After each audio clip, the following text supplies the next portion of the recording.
नमस्कार। जो हमारा पहले का जो टॉपिक चल रहा था teaching methods of social study, ठीक है, उसी को कंटिन्यू रखते हैं। और इससे पहले मैंने आपको जिस मेथड के बारे में बताया था वो मेथड था प्रयोजना विधि। कौन सा था? प्रयोजना विधि। ठीक है, आज हम बात करेंगे समस्या समाधान विधि। योजना विधि के बारे में मैंने आपको बताया, ठीक है। अब आती है समस्या समाधान विधि। तो देखो, समस्या समाधान का मतलब क्या होता है? समस्या समाधान का मतलब होता है कि जिसके जरिए हम हमारी समस्याओं को इजीली सॉल्व कर सकते हैं। और मैं आपको बता दूं कि बच्चे सबसे ज़्यादा इंटरेस्ट उसी में लेते हैं जब वो खुद से प्रॉब्लम सॉल्व करते हैं, ठीक है। क्यों लेते हैं? क्योंकि वो खुद उसमें एक्टिव रहते हैं। यदि इस तरह से बच्चों को खुद से कोई काम करने के लिए दिया जाता है तो बच्चा क्या रहता है? बच्चा खुद उसमें इन्वॉल्व रहता है, खुद उसमें एक्टिव रहता है और उसको लगता है कि जो ये क्या है, ये मेरी जिम्मेदारी है ना। और उसको लगता है कि नहीं, मुझे इसको कैसे भी करके इस प्रॉब्लम को मुझे इसको सॉल्व करना है, ठीक है। और जब वो ऐसा करेगा तो जो है उसका हम ये कह सकते हैं कि कॉन्फिडेंस उसके अंदर बढ़ेगा, आत्मविश्वास उसके अंदर बढ़ेगा, ठीक है। और जो हम ये भी कह सकते हैं कि जो मानसिक स्थिति होती है ना, मानसिक जो प्रवृत्ति होती है ना, वो भी उसकी क्या होगी? विकसित होगी, ठीक है। और दूसरा कि बच्चा जो है जिज्ञासु होता है, तो जिज्ञासु प्रवृत्ति या हम ये कह सकते हैं कि बच्चे के अंदर जो खोज करने की जो प्रवृत्ति होती है ना, वो भी विकसित होती है। तो सबसे मेन चीज़ क्या होती है? जो समस्या समाधान विधि होती है उसका उद्देश्य ये होता है कि बच्चों के अंदर जो है किसी समस्या को जानने की, उस समस्या को सॉल्व करने की जो है जिज्ञासा बच्चों के अंदर उत्पन्न हो सके, ठीक है। दूसरा, जो बच्चे हैं, बच्चों के अंदर खोज प्रवृत्ति की, यानी कि ये ऐसा क्यों हुआ, इसके क्या कारण है ना। और जो है खोज प्रवृत्ति जो है बच्चे के अंदर विकसित हो सके, इसलिए जो है समस्या समाधान विधि का जो मेन उद्देश्य है वो यही है। क्या है? विद्यार्थियों के अंदर खोज करने की प्रवृत्ति को विकसित करना, ठीक है। अब मैं आपको ये पढ़ाने से पहले मैं आपको एक एग्जांपल देती हूँ। एग्जाम्पल ये है कि बात चल रही थी, क्योंकि हम एसएस की जो है शिक्षण विधियों की बात कर रहे हैं, है ना। तो जब हम एसएस की शिक्षण विधियों की बात कर रहे हैं तो मैं आपको एक एग्जाम्पल देती हूँ। एग्जाम्पल ये कि मैंने कहा बच्चों से कि बच्चों, आप लोग जो है आपको क्या करना है कि जो कुप्रथा है, सामाजिक कुप्रथा है, दहेज प्रथा जो होती है, ठीक है। तो दहेज प्रथा पर आपको क्या करना है कि ये क्या है? ये एक समस्या है। दहेज प्रथा क्या है? एक सोशल प्रॉब्लम है, समस्या है, ठीक है। अब आपको इस समस्या पर आपको जो है काम करना है, ठीक है। आपको क्या करना है कि ये जो समस्या है, अब इसका आपको ये देखना है कि इसका समाधान क्या हो सकता है और ये समस्या क्यों उत्पन्न हुई, या फिर आपको कि इसके जो आंकड़े हैं, यानी कि जो इंफॉर्मेशन है इससे रिलेटेड, वो आपको कलेक्ट करनी है, ठीक है। अब मैं आपको कहूँगी कि जो आप कलेक्ट कीजिए कि आपके आसपास जो है जो ये प्रॉब्लम, जो दहेज प्रथा है, वो क्यों मतलब उसके क्या लोग उसके बारे में सोच रहे हैं, दहेज प्रथा के बारे में क्या लोग सोचते हैं, ठीक है।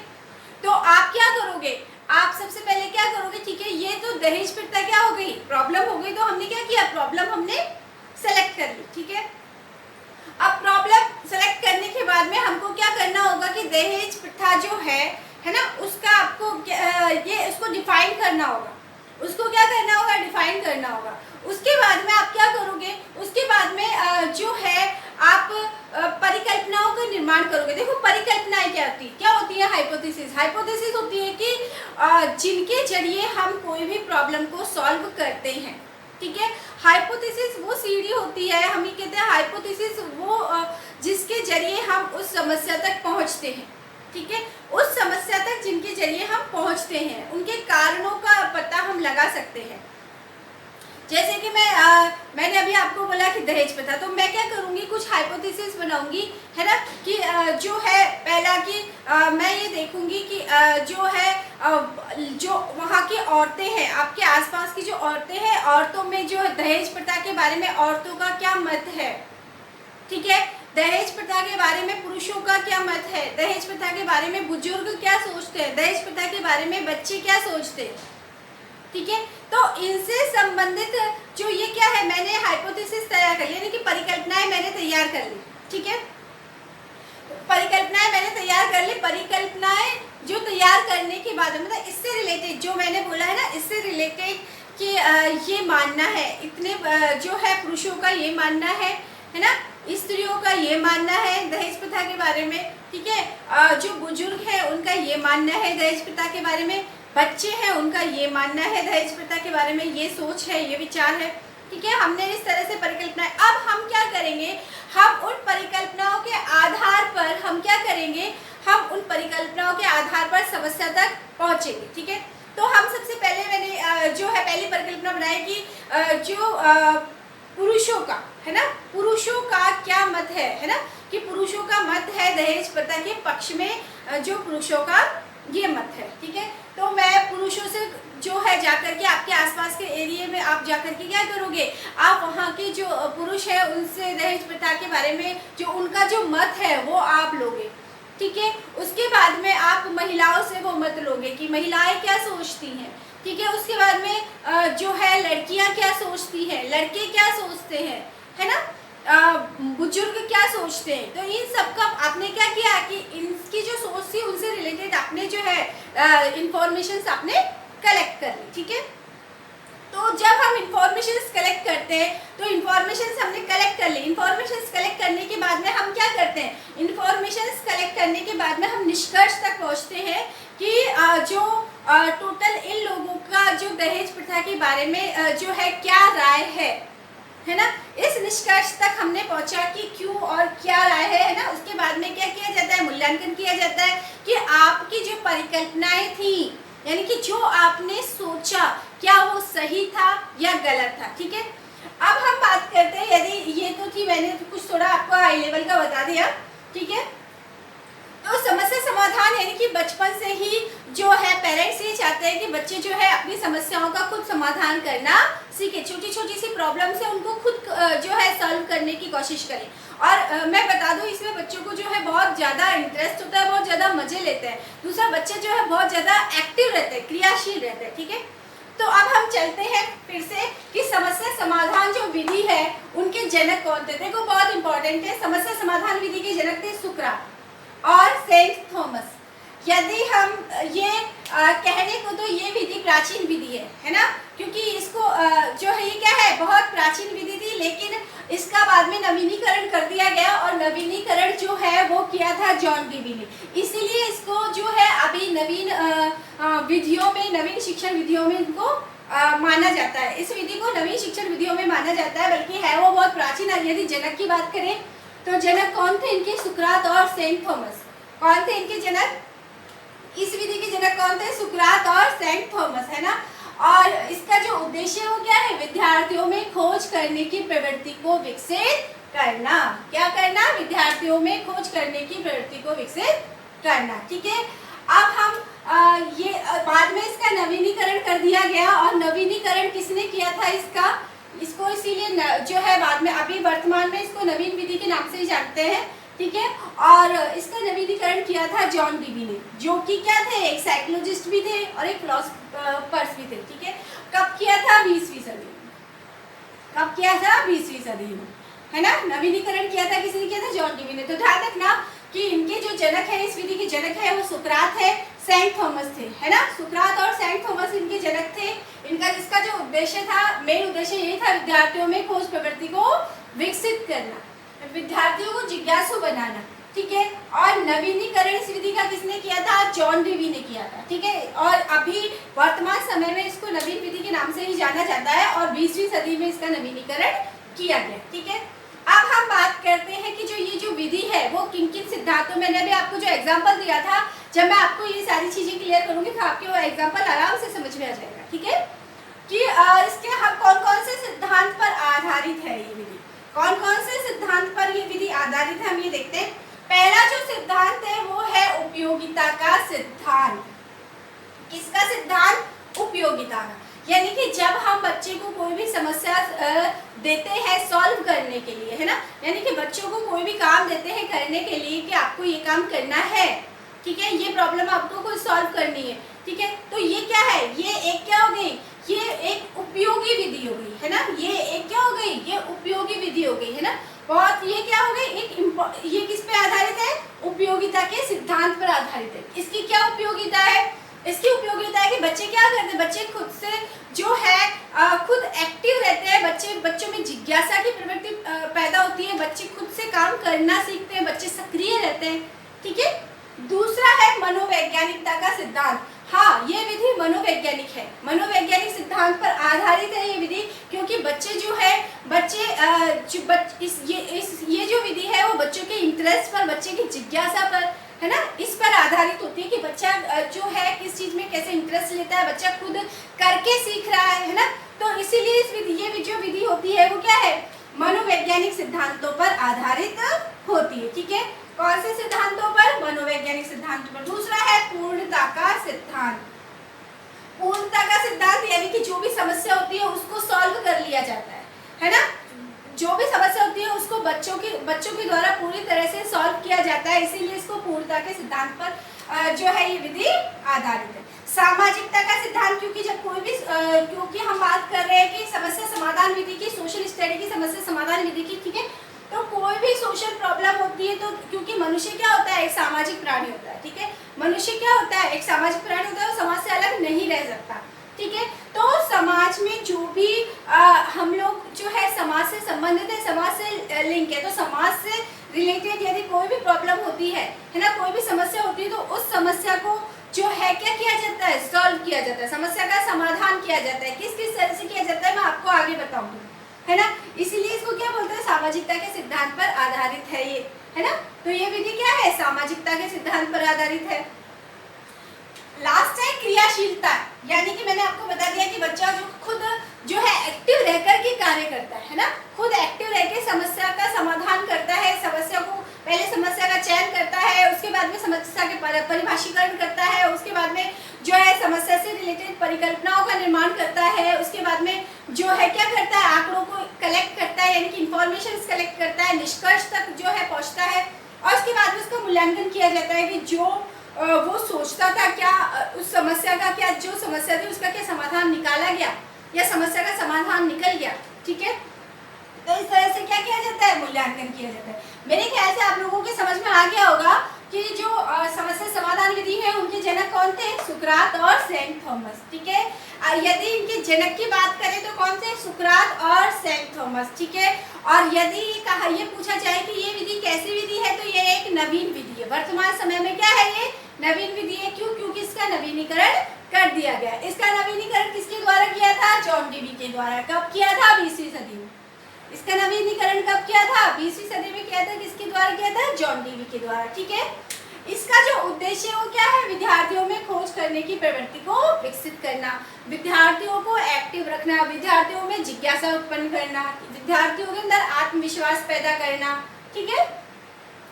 कौन कौन से सिद्धांतों पर काम करती है विधि, कौन कौन से सिद्धांतों पर आधारित है, उपयोगिता का सिद्धांत, मनोवैज्ञानिकता का सिद्धांत, पूर्णता का सिद्धांत, सामाजिकता का सिद्धांत और क्रियाशीलता का सिद्धांत। ठीक है। मेरे ख्याल से आपकी ये चीज समझ में आ गई होगी।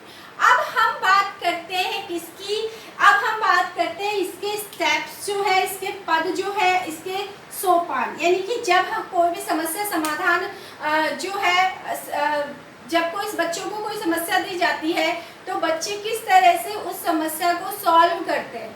ठीक है। तो सबसे पहले कोई भी समस्या होती है तो हमने क्या किया था, मैंने अभी आपको दहेज वाला, दहेज प्रथा है, तो दहेज प्रथा क्या है, जो मैंने समस्या ली कि दहेज प्रथा के प्रति जो है दहेज प्रथा के प्रति लोगों की अभिवृत्ति, है ना, लोगों की सोच, दहेज प्रथा के प्रति लोगों की सोच मैंने ले ली, अभिवृत्ति का अध्ययन, है ना। मैंने इस तरह से ये जो है थोड़ा ज़्यादा हो गया, है ना, यानी कि ये जो रिसर्च वाला मैं करूँगी ना, जब रिसर्च हम करते हैं किसी चीज़ के लिए। ठीक है। ठीक है। आपको क्या करना है, आपने जो है समस्या का आपने चयन कर लिया कि आपको जो दहेज प्रथा से रिलेटेड आपको इंफॉर्मेशन कलेक्ट करनी है। ठीक है। कि लोगों की क्या राय है, लोगों की क्या सोच है। ठीक है। अब आपको जब ये काम दिया जाता है तो आप क्या करोगे, सबसे पहले समस्या का चयन आपने कर लिया, उसके बाद में इसको डिफाइन करोगे, आप इसको परिभाषीकरण करोगे कि जो भी समस्या है उसको आप क्या करोगे, डिफाइन करोगे। ठीक है। उसके बाद में परिकल्पनाओं का निर्माण करोगे, यानी कि आप क्या सोचते हो है ना, आपको कैसे करके किन किन से आपको जो है इंफॉर्मेशन कलेक्ट करनी है, किस तरह से आपको इंफॉर्मेशन कलेक्ट करनी है ना, ये सारी यानी कि पहले से हम सोच के रखते हैं कि हमको जो है, हम कोई भी काम करते हैं तो काम करने से पहले, जैसे कि एक टीचर है क्लास में आने से पहले पूरा सोच के आता है कि अभी आज मुझे इस तरह से बच्चों से क्वेश्चंस पूछने हैं, आज मुझे ये टॉपिक बच्चों को पढ़ाना है ना, जो भी है वो सारा पहले से सोच के आता है। तो यहाँ पे परिकल्पनाओं का निर्माण यानी पहले से सोचते हैं, परिकल्पनाओं के आधार पर ही हम जो है इंफॉर्मेशन कलेक्ट करते हैं कि भाई हमें किस किस से इंफॉर्मेशन कलेक्ट करनी है, क्या करना है, ठीक है। तो ये सीढ़ी होती है हमें जो है लक्ष्य तक जाने की, यानी कि सीढ़ी होती है जो कि हमें समस्या तक पहुंचा सकती है, ठीक है, समस्या के निष्कर्ष तक पहुंचा सकती है, ठीक है। अब हमने क्या किया, इन परिकल्पनाओं के आधार पर, इन हाइपोथेसिस के आधार पर हमने क्या कर लिया, हमने इंफॉर्मेशन कलेक्ट कर ली।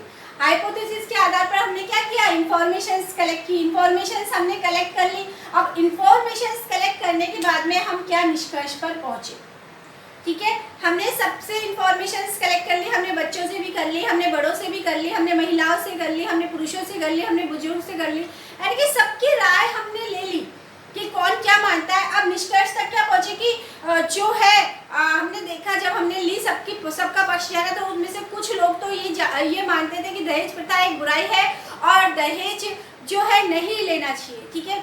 कुछ लोगों का मानना था, कुछ महिलाएं ये सोचती थी कि नहीं, दहेज जो यदि जब हम इंफॉर्मेशन कलेक्ट करेंगे तो उसमें निकल जाएगा कि कितने परसेंट लोग ये मानते हैं कि दहेज प्रथा एक बुराई है, सामाजिक बुराई है, कितने परसेंट ये लोग ये मानते हैं कि दहेज प्रथा जो है बहुत ही आवश्यक है, बहुत जरूरी होती है, क्योंकि यदि दहेज दिया जाता है, दहेज दिया जाता है तो वो अपनी बच्ची के काम में आता है, अपने बेटी के काम में आता है ना। और बहुत सा के मानना होता है हाँ ये सामाजिक बुराई है, लेकिन यदि जो है जो लड़की के घर वाले जो है अगर खुशी खुशी दहेज देते हैं तो इसमें कोई बुराई नहीं है। इस तरह से आंकड़े सामने आए, ठीक है। जब आपने देखा कि जो आपने सोचा था, यानी कि जो आपने परिकल्पनाएं बनाई थी, है ना, उसके अकॉर्डिंग आप जो है कितना जो आपने पहले से सोच रखा था उसमें जो सोच करके आपने परिकल्पनाओं का निर्माण किया, उससे जो आंकड़े हैं उससे रिलेटेड है कि नहीं है ना। तो हमने देखा कि कुछ बच्चे तो है जो कुछ लोग हैं वो तो मानते हैं कि दहेज जो प्रथा है वो ये सामाजिक बुराई है, दहेज नहीं लेना चाहिए। कुछ इसके पक्ष में थे, कुछ थे कि हाँ अगर जो बिना मांगे यदि अपनी इच्छा से दहेज दिया जाए तो इसमें कोई बुराई नहीं है, ठीक है। तो निष्कर्ष निकलता है, सपोज निष्कर्ष निकलता है कि 70% जो लोग हैं वो ये मानते हैं कि जो दहेज प्रथा है जो यह एक सामाजिक बुराई है, ठीक है। ये क्या निकला, निष्कर्ष निकला। तो क्या आपने परिकल्पनाओं में इसको शामिल किया था, ठीक है। अगर हाँ तो जो है इसका मतलब क्या हुआ कि आपने जो समस्या का चयन किया था तो आप उसमें क्या हो गए, सक्सेस हो गए, ठीक है। मूल्यांकन किया, मूल्यांकन का मतलब क्या हुआ कि आपने जो भी समस्या का चयन किया था, है ना, उस समस्या को सॉल्व करने के लिए आप क्या हो गए, आप उस समस्या के समाधान करने में आप सक्सेस हो गए, ठीक है। तो इस तरह से जो है कितने जो पदों पर कितने सोपान पर समस्या का चयन करना, सबसे पहले समस्या का चयन किया जाता है फर्स्ट, दूसरा है उसका डिफाइन करना, परिभाषीकरण करना, तीसरा है परिकल्पनाओं का निर्माण करना, चौथा है आंकड़ों का संकलन करना, पांचवा है निष्कर्ष और छठा है मूल्यांकन। इस तरह से टोटल कितने सोपान पर आधारित होती है ये, 6 पर। कितने पर, 6 पर। कितने सिद्धांतों पर आधारित होती है, 5 पर, ठीक है। अंतिम सोपान कौन सा होता है ये पूछ लिया जाता है, ठीक है। समस्या समाधान विधि का अंतिम सोपान क्या होता है, मूल्यांकन। प्रथम सोपान क्या होता है, समस्या का चयन। कितने सोपानों पर यह आधारित होती है, 6 पर, है ना। कौन कौन से, सबसे पहले समस्या का चयन किया जाता है, उसके बाद में परिभाषीकरण किया जाता है, उसके बाद में परिकल्पना का निर्माण किया जाता है, उसके बाद में आंकड़ों का संकलन किया जाता है, उसके बाद में निष्कर्ष किया जाता है, उसके बाद में मूल्यांकन किया जाता है, ठीक है। मैं आपको जब एक्शन रिसर्च जब मैं बताऊंगी तो पूरा जब एक्शन रिसर्च में आपको बताऊंगी तो उसमें इन सोपानों को किस तरह से उसमें प्रयोग किया जाता है वो चीज़ मैं आपको, जब मैं वो टॉपिक आपको क्लियर कराऊंगी तब आपकी ये चीज़ आराम से समझ में आ जाएगी, ठीक है, कि किस तरह से समस्या का समाधान इन सोपानों के आधार पर किया जाता है। अब आते हैं इसकी विशेषताएं क्या क्या हैं। तो देखो ये जो विधि है मैंने आपको पहले बता दी, ये क्या है, मनोवैज्ञानिक विधि है। कौन सी विधि है, समस्या समाधान विधि कौन सी विधि है, मनोवैज्ञानिक विधि है।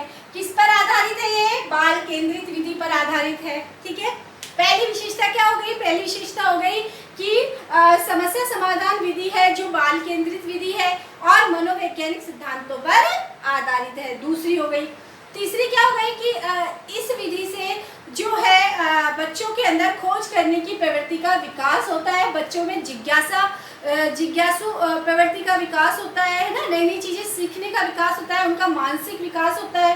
ठीक है, विद्यार्थियों में सक्रियता, तीसरी विशेषता कि जब हमको कोई प्रॉब्लम दी जाती है, जब स्टूडेंट्स को कोई प्रॉब्लम दी जाती है तो स्टूडेंट्स खुद से उसको सॉल्व करते हैं, यानी कि एक्टिव रह करके, खुद से एक्टिव रह करके वो सॉल्व करते हैं। ठीक है, इससे क्या होता है, वो सक्रिय रहते हैं, और जब सक्रिय रहते हैं तो उनके अंदर जो है एक कॉन्फिडेंस उनके अंदर जो है पैदा होता है। ठीक है, आत्मविश्वास उनके अंदर पैदा होता है, और इससे बच्चे का क्या होता है, खुद से एक्टिव रहते हैं, इसलिए बच्चे का क्या होता है, मानसिक विकास होता है। दूसरा कि जो है इस तरह की यदि समस्याओं को, यदि हम सामाजिक अध्ययन की बात करें तो इस तरह की जो समस्याएं हैं इनको यदि हम सॉल्व करते हैं तो बच्चा जो है किससे, क्योंकि सामाजिक अध्ययन जो है वो बच्चे को समाज से जोड़ता है, सामाजिक अध्ययन विषय ही बच्चे को समाज से जोड़ता है ना, तो समाज में कार्य करने की प्रवृत्ति जो है बच्चे के अंदर विकसित होती है, और से समाज में कार्य करने की प्रवृत्ति बच्चे के अंदर विकसित होती है। तो मेरे ख्याल से आप लोगों के ये जो समस्या समाधान विधि है, जो भी